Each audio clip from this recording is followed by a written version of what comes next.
اعوذ باللہ من الشیطان الرجیم بسم اللہ الرحمن الرحیم سبحان الذی خلق الازواج كلها مما تنبت الارض ومن انفسهم ومما لا يعلمون وآیۃ لهم اللیل نسلخ منه النہار فإذا هم مظلمون والشمس تجری لمستقر لها ذالک تقدیر العزیز العلیم صدق اللہ العظیم۔ محترم مکرم سامعین و حاضرین، آج کی اس نشست میں ہم سورہ یاسین کی آیت نمبر 36، 37 اور 38 پڑھیں گے۔ ابتدا میں جو قرأت و تجوید کرنے والے لوگ ہیں، سیکھنے والے لوگ ہیں، وہ ابتدا کی آیات کو ریپیٹ کر کے سن لیجئے۔ آئیے اب ترجمہ و تفسیر کی طرف چلتے ہیں۔ سورہ یاسین کا موضوع چل رہا ہے کہ اللہ رب العزت کو کیسے پہچانا جائے، اس کی شناخت کیسے ہو۔ تو کمال یہ ہے کہ اللہ رب العزت اپنی پہچان بذات خود کرواتا ہے، اور اس انداز کے ساتھ کرواتا ہے کہ کائنات ارضی میں کہیں پر بھی رہنے والا کوئی شخص ہو، وہ آسانی سے ان مثالوں کے ذریعے اللہ رب العزت کو پا سکے۔ گزشتہ آیات میں زمین کے بارے میں بات کی گئی تھی، آج زوج کے بارے میں بات ہے۔ فرمایا کہ سبحان الذی خلق الازواج، کہ اللہ رب العزت کی ذات اتنی پاک ذات ہے کہ خلق الازواج کلہا، اللہ رب العزت نے ہر شے کا زوج پیدا کیا ہے۔ کائنات میں اللہ رب العزت نے جتنی مخلوقات پیدا کی ہیں، ان سب کے جوڑے پیدا کیے ہیں۔ فرمایا کہ مما تنبت الارض، اور اس کے اندر سے بھی ایسے بھی ہیں، کچھ زمین کے اندر سے کچھ ایسی پیدا ہونے والی چیزیں ہیں کہ جو نر اور مادہ کی صورت میں پیدا ہوتی ہیں، جیسے کھجور بھی ہے، اور بے شمار ایسے پودے ہیں کہ جب نر اور مادہ کی صورت میں ہوں تو ان کی پیداوار کئی گنا بڑھ جاتی ہے۔ تو فرمایا کہ سبحان الذی خلق الازواج کلہا، اللہ رب العزت کی ذات وہ پاک ذات ہے کہ جس نے ہر شے کو جوڑے کی صورت کے اندر پیدا کیا،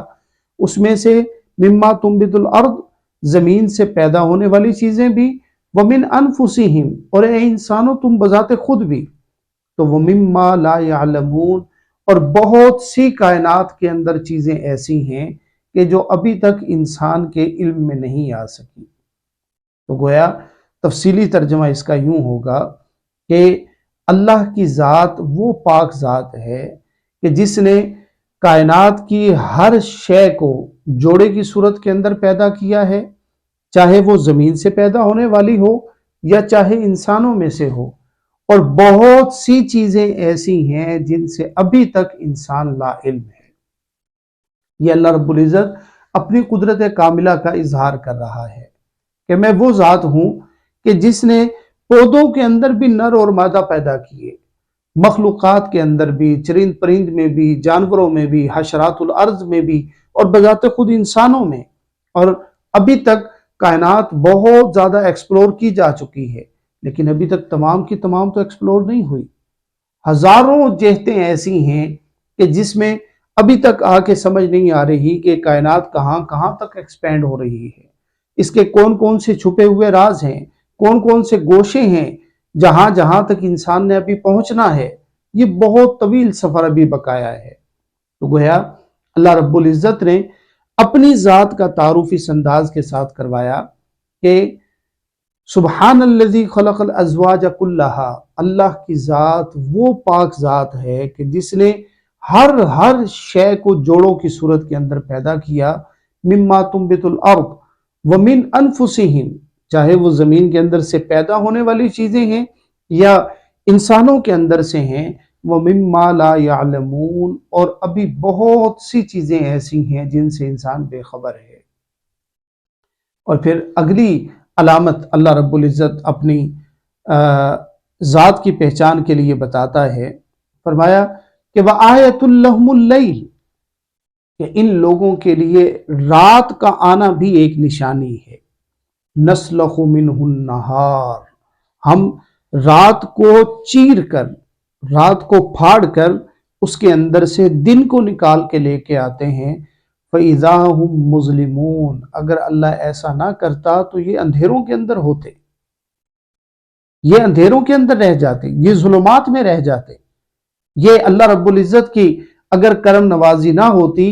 تو رات اگر تاریکی اپنی بنا کے رکھتی اور ہر وقت تاریکی ہی چھائی رہتی تو یہ لوگ تو اندھیروں میں ہوتے، لیکن اللہ نے کیا کرم کیا، نسلخ منہ النہار، اس کے اندر سے دن نکال کے انسان کو دے دیا، اور فرمایا کہ وَجَعَلْنَا اللَّيْلَ لِبَاسًا وَجَعَلْنَا النَّهَارَ مَعَاشًا۔ قرآن پاک نے سورہ نبا میں فرمایا کہ ہم نے رات کو ایک لباس کے طور پہ بنا دیا اور دن کو ان کے لیے معاش کا ذریعہ بنایا۔ گویا اللہ رب العزت کی یہ قدرت ہے کہ اللہ رات کے اندھیروں میں سے سکون کو ختم کر کے جو انسان کے اوپر تھوڑی دیر کے لیے وارد ہوتا ہے، اللہ نے معاش کے لیے دن کو انسان کے سامنے کر دیا ہے۔ اور اگر یہ نہ ہوتا، رات ہمیشہ چھائی رہتی، تاریکی چھائی رہتی، تو دن کا وجود نہ ہوتا۔ پھر فرمایا کہ وَالشَّمْسُ تَجْرِي لِمُسْتَقَرٍّ لَهَا، فرمایا کہ سورج بھی چلتا رہتا ہے اپنے ٹھکانے پہ پہنچنے کے لیے۔ اور پھر فرمایا کہ ذَلِكَ تَقْدِيرُ الْعَزِيزِ الْعَلِيمِ، کہ سورج کا چلنا بھی اللہ رب العزت کی نشانیوں میں سے ایک نشانی ہے، اس مالک لا یزل کی قدرتوں میں سے ایک قدرت ہے۔ ذَلِكَ تَقْدِيرُ الْعَزِيزِ الْعَلِيمِ، یہ اس مالک لا یزل کی، قوتوں والے رب کی اور جاننے والے رب کی طاقتوں کا اظہار ہے کہ روز ازل سے سورج اپنے سفر کے اوپر گامزن ہے، آج تک وہ کسی سیارے کے ساتھ نہیں ٹکرایا، کسی دوسری اپنے راستے کو بھولا نہیں، بھٹکا نہیں، ایک مقرر راستے کے اوپر چل رہا ہے۔ تو عزیزان گرامی قدر، یہ اللہ رب العزت مختلف مشاہدات کے ذریعے، مختلف مظاہر کے ذریعے، مختلف باتوں کے ذریعے، مختلف تعلیمات کے ذریعے اور مختلف نشانیوں کے ذریعے انسان کو بتا رہا ہے کہ اے انسان، میں اتنی قدرتوں والا ہوں تو کیا تیرا عمل مجھ سے پوشیدہ رہ جاتا ہے؟ کیا تو مجھ سے پوشیدہ رہے گا؟ اور کیا اتنی نشانیوں کے جاننے کے باوجود بھی پلٹ کے شکریہ ادا کرنے کے لیے میری طرف نہیں آئے گا، مجھے اپنا رب تسلیم نہیں کرے گا؟ یہ کائنات عالم کے ہر ایک انسان کے لیے پیغام ابدی ہے کہ اے انسان، یہ دنیا عارضی ہے، اس دنیا کے پیچھے چلتے ہوئے اللہ کو نہ بھول جاؤ، اللہ کی طرف پلٹ کے آؤ۔ قرآن پاک میں جہاں جہاں مشاہدات کی بات آئی، مظاہر کی بات آئی، وہیں وہیں اس مالک لا یزل نے اپنی ذات کا تعارف اس انداز کے ساتھ کروایا کہ کوئی بھی شخص جو دین کی طرف آنے کا جذبہ رکھتا ہو، اللہ کی پہچان کا جذبہ رکھتا ہو، اللہ کی وحدانیت کی طرف آنے کا جذبہ رکھتا ہو، اس کے لیے اس کے اندر سکون کا اور تعلیم کا ذریعہ موجود ہو۔ تو میرے عزیز، اس کائنات ارضی میں ایک ایک شے اللہ رب العزت کی قدرت کی گواہ ہے،